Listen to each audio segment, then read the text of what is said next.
अस्सलाम वालेकुम। मेरा नाम है फ़ुरकान रज़ा और मैं आपको अपने यूट्यूब चैनल में खुशामदीद कहता हूँ। आज की वीडियो प्रोडक्ट्स के बारे में है। प्रोडक्ट्स डिजिटल और फिज़िकल दो किस्म की होती हैं।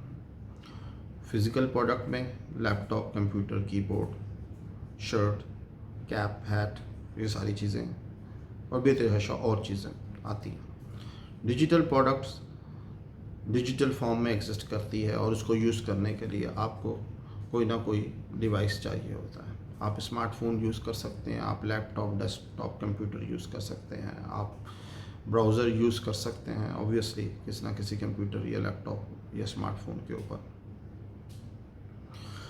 जब आप एक स्मार्टफ़ोन यूज़ कर रहे होते हैं तो उसके अंदर आपको जितने आइकन्स नज़र आते हैं, हर आइकन जिसको आप लॉन्च करते हैं, फॉर एग्ज़ाम्पल तस्वीर खींचने के लिए या वीडियो बनाने के लिए आप जब एक कैमरे की ऐप को लॉन्च करते हैं, वो एक प्रोडक्ट है।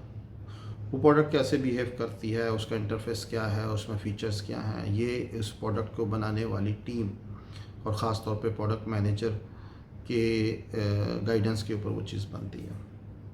सिमिलरली आप फ़ोटो गैलरी खोलते हैं तो वो गैलरी भी आपको तस्वीर कैसे दिखाती है, उसका पर्पस क्या है, उसका लुक एंड फील क्या होगी, वो क्या फंक्शनैलिटी देगी, ये सारा कुछ भी उस प्रोडक्ट और प्रोडक्ट बनाने वाली टीम ने आपके लिए बनाया होता।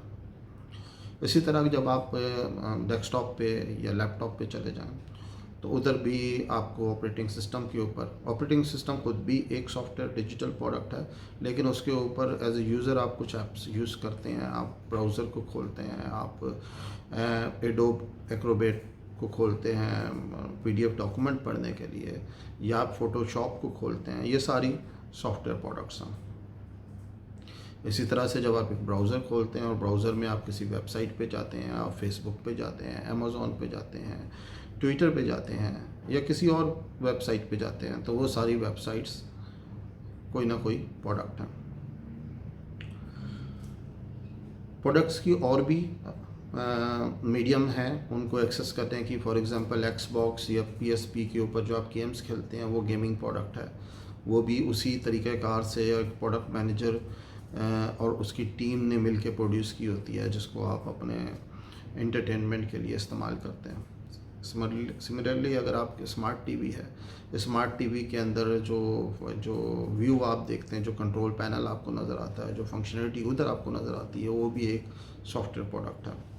लेकिन वो बजाय किसी कंप्यूटर में और स्मार्टफोन के ज़रिए आप तक पहुंचाने के लिए एक टीवी के अंदर एक बिल्ट इन मैकेनिज़्म है जिसके अंदर वो प्रोडक्ट इंस्टॉल की जाती है। सो जी, जितनी भी प्रोडक्ट्स हैं इस वक्त दुनिया में, हज़ारों प्रोडक्ट्स, लाखों प्रोडक्ट्स मौजूद हैं और हर महीने हंड्रेड्स ऑफ प्रोडक्ट्स मज़ीद मार्केट में आ जाती हैं। उनको बनाने वाले लोग हैं जो किसी न किसी बिज़नेस मॉडल के तहत उसको बनाते हैं। वो चाहते हैं आप उसको इस्तेमाल करें। जिस प्रोडक्ट्स को आप इस्तेमाल करते हैं या आप उसको ख़रीदते हैं या वो आपको किसी और पैकेज के हिस्से में मिलती हैं, कोई ना कोई उसके पीछे बिज़नेस मॉडल होता है जो चल रहा होता है। तो ये प्रोडक्ट बनाने वाली प्रोडक्ट मैन्युफैक्चरिंग कंपनीज़, वेंडर्स होते हैं। कुछ वेंडर्स बहुत पॉपुलर हैं, उनकी बहुत सारी प्रोडक्ट्स मार्केट में हैं, आप बड़े अरसे से इस्तेमाल कर रहे हैं। माइक्रोसॉफ्ट एक मिसाल है। इसी तरह से बहुत सारी प्रोडक्ट्स ऐसी मार्केट में हैं जिन्होंने किसी छोटी कंपनी ने बनाई है और उनकी वो एक ही प्रोडक्ट है, मार्केट में बड़ा वेल परफॉर्म कर रही है, वो चल रही है, वो अपना बिज़नेस केस उन्होंने अपना मेंटेन किया हुआ चला रहे हैं। तो प्रोडक्ट्स जो हैं वो एंटरप्राइज एक इस्टेब्लिश कंपनीज भी प्रोड्यूस करती हैं, प्रोडक्ट्स स्टार्टअप भी प्रोड्यूस करते हैं। और यकीनन ये जो आज आप एंटरप्राइज देख रहे हैं, बड़ी कंपनी, किसी ना किसी टाइम में ये लोग एज ए स्टार्टअप ही शुरू हुए थे, फिर ये इन्होंने ग्रो किया, प्रोडक्ट के एक प्रोडक्ट बनाई, वो कामयाब हुई और उसके अंदर मज़ीद प्रोडक्ट ऐड करते गए और then they eventually have a very big company and lot of products and obviously lot of users. Products different size की होते हैं, कुछ प्रोडक्ट्स छोटी होती हैं, कुछ प्रोडक्ट्स बड़ी होती हैं, कुछ प्रोडक्ट्स सिंगल पर्पस के लिए बनाई होती हैं, सिर्फ एक काम करती हैं और वो काम बहुत अच्छा करती हैं। कुछ प्रोडक्ट्स हैं वो बहुत बड़ी प्रोडक्ट्स होती हैं जिनके अंदर बेतहाशा फंक्शनैलिटीज़ होती हैं और उनको बनाने वाले लोग भी बहुत ज़्यादा होते हैं। उन यूजुअली उन प्रोडक्ट की लाइफ भी बड़ी होती है, वो बहुत अरसे से मार्केट में मौजूद होती है और इवेंचुअली वो इतनी बड़ी बनी होती हैं, वो बिल्कुल शुरू में उतनी बड़ी और मैच्योर नहीं होती जितनी वो ओवर द टाइम बन जाती हैं। Product development point of view से अगर आप देखें कि एक प्रोडक्ट ज़रूरी नहीं होता कि उसके पीछे एक ही प्रोडक्ट मैनेजर हो। जो अच्छी और बड़ी प्रोडक्ट्स हैं उनके पीछे टीम ऑफ प्रोडक्ट मैनेजमेंट काम कर रही होती है। मिसाल के तौर पे अगर हम फेसबुक की ऐप की एग्जांपल लें या फेसबुक की फेसबुक अगेन मुख्तलिफ फॉर्म में एग्जिस्ट करता है। ब्राउज़र बेस्ड वर्जन अलग है उसका, स्मार्टफोन पे उसका वर्जन सेपरेट है। तो अगर हम मिसाल के तौर पे फ़िलहाल ऐप को ही ले लें तो उसके अंदर जो उसकी मैसेजिंग की सारी फंक्शनैलिटी है, यूजुअली उसका प्रोडक्ट मैनेजर डिफरेंट होता है। इसी तरह से कनेक्शन रिक्वेस्ट भेजने की और कनेक्शन इस्टेब्लिश करने की और कि वो पूरा जो मैकेनिज़्म है उसके लिए यूजुअली प्रोडक्ट मैनेजर होता है। नोटिफिकेशंस का प्रोडक्ट मैनेजमेंट टीम सेपरेट हो सकती है। फ़ोटोज़ मेंटेन करने के, अपलोड करने के और उसकी एल्बम्स मेंटेन करने की पूरा जो टीम है उसकी प्रोडक्ट मैनेजर और उसकी टीम सेपरेट हो सकती है। ये हमने फंक्शनैलिटी बेस के ऊपर बात की है। इवन कि अगर आप नोटिफिकेशन ही ले लें या आप नोटिफिकेशन को ही ले लें तो उस नोटिफिकेशन का एक ऑर्डर होता है। कुछ नोटिफिकेशन आपको नज़र आते हैं, कुछ नहीं नज़र आते। ये भी हो सकता है कि सिर्फ नोटिफिकेशन फंक्शनैलिटी के पीछे मल्टीपल टीम्स काम कर रही हो। एक का काम सिर्फ ये हो कि क्या नोटिफिकेशन दिखाने हैं, किस तरह से प्रायोरिटीज़ पकड़नी है, किन मैसेजेस को दिखाना है, किन को नहीं। और एक और टीम हो सकता है इसके ऊपर सिर्फ काम करती हो, एक और प्रोडक्ट के ऊपर, जो कि नोटिफिकेशन दिखाने कैसे हैं, उसकी लुक एंड फील क्या होगी, उसके ऊपर यूज़र को क्या इंटरेक्शन करने की फंक्शनैलिटी देनी है। तो एक बड़ी प्रोडक्ट को आराम से छोटे छोटे पोर्शन में डिवाइड किया जा सकता है और फिर उन पोर्शन को अलग से एक प्रोडक्ट के तौर पे ट्रीट किया जाता है। यूजुअली बड़ी प्रोडक्ट्स का यही सिस्टम होता है। इसी तरह से प्रोडक्ट मैनेजमेंट में ये भी हो सकता है कि एक ही प्रोडक्ट के मुख्तलिफ प्लेटफॉर्म्स पे डिफरेंट टीम्स हों, डिफरेंट प्रोडक्ट मैनेजर्स हों, डिफरेंट प्रोडक्ट हो। मिसाल के तौर पे फेसबुक ऐप को अगर आप ले लें तो iOS की प्रोडक्ट डिफरेंट है और एंड्रॉयड के लिए उसकी प्रोडक्ट डिफरेंट है। दोनों में फंक्शनैलिटी का थोड़ा फ़र्क है, लुक एंड फील का भी फ़र्क है और उसके वेब बेस्ड वर्जन का प्रोडक्ट मैनेजर सेपरेट हो सकता है। ही प्रोडक्ट के ऊपर मल्टीपल टीम और मल्टीपल प्रोडक्ट मैनेजर काम कर सकते हैं। एक बड़ी प्रोडक्ट है तो फंक्शनैलिटी की बेस पे और सब फंक्शनैलिटी की बेस पे डिफरेंट प्रोडक्ट टीम और प्रोडक्ट मैनेजर काम करते हैं साथ मिलकर। इसी तरह से प्लेटफॉर्म की बेस पे डिफरेंट प्रोडक्ट और प्रोडक्ट मैनेजर हो सकते हैं।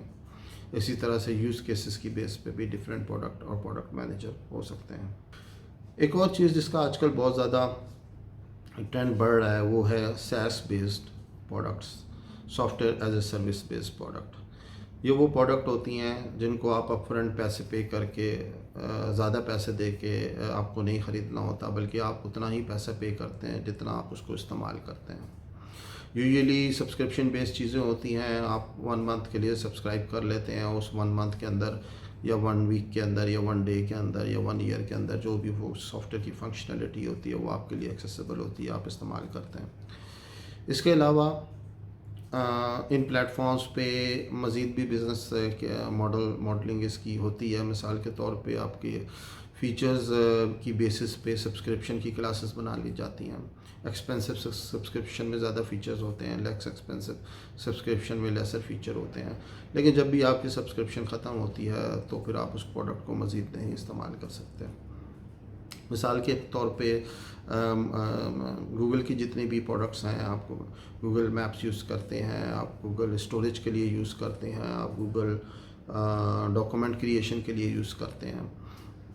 कुछ फीचर्स फ्री हैं अप टू एक certain level. For example Google maps searching के लिए फ्री है, लेकिन जिस वक्त आप उस गूगल मैप को अपनी प्रोडक्ट के अंदर इस्तेमाल करना शुरू कर देते हैं और आप एक सर्टन लेवल से ज़्यादा उसको इस्तेमाल करते हैं, then Google ask for some money to maintain it for that volume of users. तो इसी तरह से कैनवा है एक और SaaS बेस्ड प्रोडक्ट है जिसके अंदर आप थंबनेल, वीडियो, बैनर और मार्केटिंग मटेरियल कोलेटरल आप उधर बना सकते हैं। इसी तरह से मज़ीद भी बहुत सारे प्लेटफॉर्म्स हैं जो कि आप सब्सक्राइब करते हैं और आप उसको पे करते हैं जब तक आप उसको इस्तेमाल कर रहे होते हैं। SaaS के अलावा एक और आजकल ट्रेंड है API बेस्ड प्रोडक्ट्स का, जिसके जो कि डिजिटल यूज़र्स के लिए होता है। आप उस जो प्रोडक्ट मैन्युफैक्चरर जो कि एंड यूज़र के लिए सॉफ्टवेयर बना रहे होते हैं, वो उस बिल्डिंग ब्लॉक्स जो सॉफ्टवेयर में यूज़ होने होते हैं जो वो ख़ुद नहीं बनाना चाहते या वो क्विकली उसको यूज़ करना चाहते हैं, तो आप बनी बनाई फंक्शनैलिटी किसी और कंपनी से आप ले लेते हैं, इस्तेमाल करते हैं, और आपके अपनी टाइम इन्वेस्टमेंट उस पर कम हो जाती है। एप्लीकेशन प्रोग्रामिंग इंटरफेसेस को कहते हैं। यूजुअली डाटा रिट्रीव करने के लिए, मिसाल के तौर पे गूगल मैप्स में जिस वक्त आप एक लोकेशन एड्रेस डालते हैं वो आपको पिन पॉइंट लोकेशन दे देता है। ये एग्जांपल है एक एपीआई की जो कि गूगल ने होस्ट की हुई है, और वो आपको एक एड्रेस के अगेंस्ट एक लोकेशन आपको ढूंढ के दे देता है। तो ये एक एपीआई की फंक्शनैलिटी है। मिसाल है, आपने एसएमएस भेजना है, आजकल देखते हैं आप किसी भी रजिस्ट्रेशन करते हैं ऑनलाइन किसी वेबसाइट की, तो आपको एक एसएमएस भेजता है सिस्टम, और आप उसके अंदर जो भी आपको नंबर या मैसेज रिसीव होता है आप वेबसाइट पे टाइप इन कर देते हैं। तो वो आपको मैसेज कैसे मिला है, वो कोई एपीआई यूज़ हो रही है उसके अंदर, जो एक ऐसी कंपनी की है जो कि एसएमएस गेटवे प्रोवाइड कर रहा है, मैसेज क्रिएट एंड सेंडिंग की फंक्शनलिटी उसके अंदर मौजूद है। लेकिन क्या हर कंपनी, हर वेबसाइट क्या एसएमएस भेजने की सलाहियत रखती है? यूजुअली डायरेक्टली नहीं रखती है, वो एक गेटवे यूज़ करते हैं, एक एपीआई यूज़ करते हैं। इसी तरह से आप देखते हैं आजकल बहुत सारी बुकिंग वेबसाइट है, होटल की बुकिंग कर रहे हैं, होटल में रूम अवेलेबिलिटी चेक कर रहे हैं। तो क्या हर वेबसाइट का बुकिंग की साइट का हर होटल के साथ इंटरफेस है? नहीं, यूजुअली उधर एक सेंट्रलाइज एक वन बिग मेगा इंफ्रास्ट्रक्चर है कि जो सारे होटलों से कनेक्टेड है, और देन वो दे सेल देयर एपीआई, आपको हर दूसरी वेबसाइट को वो एपीआई देते हैं जिसके ज़रिए आप इनडायरेक्टली उन होटल के अंदर अवेलेबिलिटी भी चेक कर सकते हैं, होटल बुकिंग भी कर सकते हैं। इस तरह वेदर की इंफॉर्मेशन है, वो भी अगर आपको बहुत सारी वेबसाइट्स को नज़र आ रही होती है, वो भी एक एपीआई के ज़रिए वेदर बेस्ड वेबसाइट से वो इंफॉर्मेशन उठती है, और वो बहुत सारी वेबसाइट्स पे दिखा दी जाती है। ये सारा कुछ एपीआई का मैकेनिज़्म है जिसके अंदर आपकी जो प्रोडक्ट है उसके अंदर आपको हर चीज़ खुद बनाने के बजाय आप सिर्फ लुक एंड फील को कंट्रोल करते हैं, लेकिन इंफॉर्मेशन और डाटा जो है वो किसी और वेबसाइट से उठ के आपके पास आ रहा होता है। अब प्रोडक्ट्स जो हैं, जैसे हमने बहुत ज़्यादा बात कर ली है, मुख्तलिफ़ प्लेटफॉर्म्स के लिए हैं, मुख्तलिफ़ टाइप्स की हैं, मुख्तलिफ़ साइज़ की हैं। इनको इंडस्ट्री वाइज भी और इनकी इम्प्लीमेंटेशन वाइज भी इनको डिफरेंट ग्रुप्स में तकसीम किया है। आजकल जिस तरह से बहुत जो पॉपुलर है फिनटेक बेस्ड प्रोडक्ट्स हैं, जो फाइनेंशियल डोमेन के लिए जो ऐप्स बनती हैं, प्रोडक्ट्स बनती हैं या पोर्टल्स बनते हैं, जो ज़्यादातर लोन प्रोसेस करने के लिए या आपका जो लोन का कंपैरिजन करने के लिए या आपको अपनी मनी मैनेजमेंट के लिए और आपकी जो है वो बैंक्स की भी जितनी भी ऐप्स होती हैं जो बैंक ऑफ़र करते हैं वो फिनटेक डोमेन के अंदर आती हैं। तो ये एक बहुत ज़्यादा तेज़ी से बढ़ता हुआ डिसिप्लिन है प्रोडक्ट्स का, जिसके अंदर कम प्रोडक्ट्स वेब बेस्ड भी और ऐप बेस्ड प्रोडक्ट्स दोनों बन रही हैं। इस तरह से एड टेक है एजुकेशनल डोमेन में, जिस तरह अभी कोविड की वजह से बहुत टाइम के लिए बच्चों को घर से बैठ के पढ़ना पड़ा, तो बहुत सारी कंपनीज और प्रोडक्ट लॉन्च हो गई हैं जो बच्चों को घर से पढ़ने के लिए मदद करती हैं, और उनकी जो प्रोडक्ट है वो एजुकेशनल टेक्नोलॉजी के डोमेन में, एड टेक के डोमेन में आता है। इसी तरह से एग्री टेक है, एग्रीकल्चर डोमेन के अंदर जो प्रोडक्शन आपको मार्केट में मिलती हैं, जो फार्मर्स की या फार्मर के बाद जो सप्लाई चेन में बाकी लोग हैं उनको सपोर्ट करने के लिए जो एप्लीकेशंस बनाई जाती हैं और जो प्रोडक्ट्स बनाई जाती हैं, एग्री टेक के अंदर आती हैं। मेड टेक है, मेडिकल डोमेन के अंदर आपको बहुत सारी ऐप्स मिलेंगी, इवन कि अब स्मार्टफोन के अंदर अपनी हेल्थ केयर के लिए भी आपको ऐप्स मिलती हैं जो आपकी रनिंग को देख रही होती हैं। स्मार्ट डिवाइसेस, स्मार्ट वॉच आ गई हैं जो आपका ब्लड प्रेशर, टेम्परेचर और पल्स रिकॉर्ड करती हैं और मोबाइल ऐप को भेज देती हैं। तो ऐप के अंदर जो प्रोडक्ट है जो इस डेटे को प्रोसेस कर रही होती है वो मेड टेक डोमेन में आती हैं। और ये सिर्फ एक मैं बेसिक सी मिसाल बात कर रहा हूँ, मेड टेक के डोमेन के अंदर फिर बहुत सारी और प्रोडक्ट्स भी होती हैं। सिमिलरली कुछ ये डिसिप्लिन बेस्ड प्रोडक्ट्स हो गई हैं, जिस तरह से अभी हमने एग्री टेक की भी बात की, हमने एड टेक की बात की, हमने फेम टेक है, वुमेन रिलेटेड या वुमेन को ज़्यादा फैसिलिटेट करने के लिए जो प्रोडक्ट डिसिप्लिन है उसे फेम टेक कहते हैं। इसी तरह से दूसरी स्टाइल से अगर आप इन प्रोडक्ट्स को देखें तो गेमिंग की प्रोडक्ट्स हैं, गेम्स हैं। इस तरह से टेक्नोलॉजी बेस्ड प्रोडक्ट्स होती हैं, मिसाल के तौर पे ब्लॉकचेन बेस्ड के ऊपर बहुत सारी प्रोडक्ट हैं, ज़्यादातर फाइनेंशियल साइड की होती हैं, लेकिन ब्लॉकचेन के गिर्द एक प्रोडक्ट का इकोसिस्टम बिल्ड हो रहा है। इसी तरह से machine learning and artificial intelligence के गिर्द एक इकोसिस्टम बिल्ड हो रहा है प्रोडक्ट डेवलपमेंट का, वो प्रोडक्ट आर्टिफिशियल इंटेलिजेंस को ज़्यादा यूज़ करती हैं। इसी तरह VR वर्चुअल रियलिटी या ऑगमेंटेड रियलिटी के गिर्द भी एक प्रोडक्ट रेंज बननी शुरू हो गई है जो मुख्तलिफ सिनेरियोज में हेल्प करती हैं। हम इसके ऊपर बात करेंगे अगली वीडियोस में, एक डिसिप्लिन को लेके उसके अंदर कुछ उसकी मोस्ट पॉपुलर इम्प्लीमेंटेशंस को देखेंगे। तो आज की वीडियो में हमने प्रोडक्ट्स देखी हैं, प्रोडक्ट्स की टाइप देखी, प्लेटफॉर्म्स की बेस पे देखा कैसे प्रोडक्ट्स डिवाइड होती हैं। कोर इस सारी डिस्कशन का ये था कि प्रोडक्ट की किस्में कितनी हैं, प्रोडक्ट मैनेजर को क्या चैलेंजेस या किन चीज़ों के लिए तैयार रहना चाहिए कि जब वो प्रोडक्ट डिसिप्लिन के अंदर आता है या अपने आप को वो उसमें फैलाता है या अपनी नॉलेज को बढ़ाता है। तो ये मुख्तलिफ कैटेगरीज़ हैं जिसके अंदर वो आहिस्ता आहिस्ता अपने आप को ज़्यादा ट्रेंड ग्रूम प्रोडक्ट मैनेजर के तौर पे इस्टेब्लिश कर सकता है। मिसाल के तौर पे अगर आप एक दफ़ा फिनटेक डोमेन में काम करते हैं 1-2 प्रोडक्ट्स पे, तो फिर आपको फिनटेक डोमेन की प्रोडक्ट्स में ज़्यादा पॉपुलैरिटी, ज़्यादा आपकी नीड बढ़ जाती है, आपकी वैल्यू बढ़ जाती है। क्योंकि आफ्टर डेट आप एग्री डोमेन में जाएंगे तो आप एक दिन अगेन कुछ चीज़ नई लर्न कर रहे होंगे और यकीनन आप जब मल्टीपल डिसिप्लिन के प्रोडक्ट मैनेजर बनेंगे, that's quite a good and fascinating thing. Products को इन कैटेगरीज में या बिजनेसेस में डिवाइड करने का एक फ़ायदा ये होता है कि आप किसी एक डिसिप्लिन में 1 या 2 प्रोडक्ट के ऊपर जब काम कर रहे होते हैं तो आपको उसी डिसिप्लिन में मज़ीद प्रोडक्ट्स पे काम करते हुए आप ज़्यादा बेटर परफॉर्म करते हैं। और दूसरा ये कि आप जो कंपनी आपको अपने आप उस फैमिली या उस डिसिप्लिन की प्रोडक्ट के लिए हायर करना चाहती है, वो भी ये आपकी पूरा प्रायर एक्सपीरियंस से वो फिर फ़ायदा उठाती है।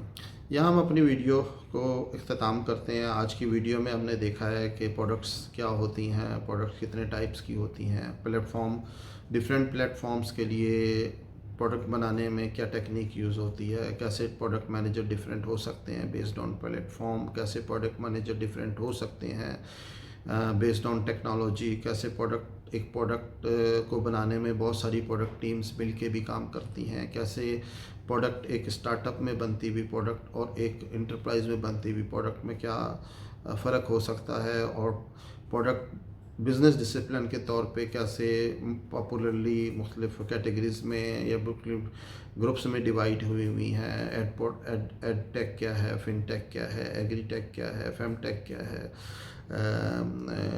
लीगल टेक क्या है।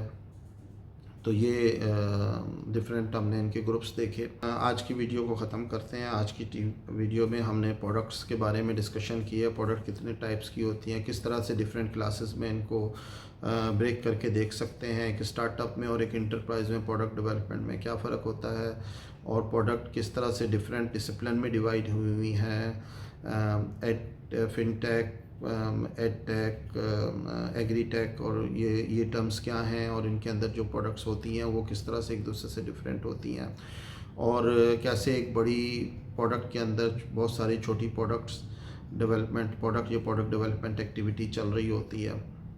आपके जहन में ये सवाल ज़रूर आया होगा कि एक प्रोडक्ट जो कि आप एक ऐप यूज़ कर रहे हैं जिसमें बहुत सारी टीम्स काम कर रही हैं और बहुत सारे प्रोडक्ट मैनेजर हैं, तो वो कैसे इतनी सारी टीम इंश्योर करती हैं कि एंड में वो एक सीमलेस और एक बिल्कुल नाइस एंड वर्किंग प्रोडक्ट आपके सामने लेके आए। यकीनन ये एक और चैलेंज है, इसके ऊपर एक और वीडियो में हम बात करेंगे। उम्मीद है आज की वीडियो आपको पसंद आई होगी, और इसमें अगर आपके इस बारे में कोई सवाल है, कोई फीडबैक है, प्लीज़ कमेंट्स में मुझे बताएं, मैं उनके जवाब देने की पूरी कोशिश करूँगा। अपना ख्याल रखिएगा, सीखते रहें और सिखाते रहें। Take care.